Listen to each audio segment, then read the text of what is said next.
அவ்வாறு நோக்கினான் எவ்வாறு நாளுவே கண்ணாடி முன்னின்று பார்த்து கொண்டேன்.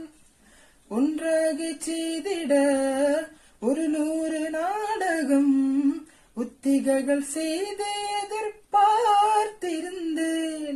எதிர்பாராமலே அவள் எதிர்பாராமலே அவள்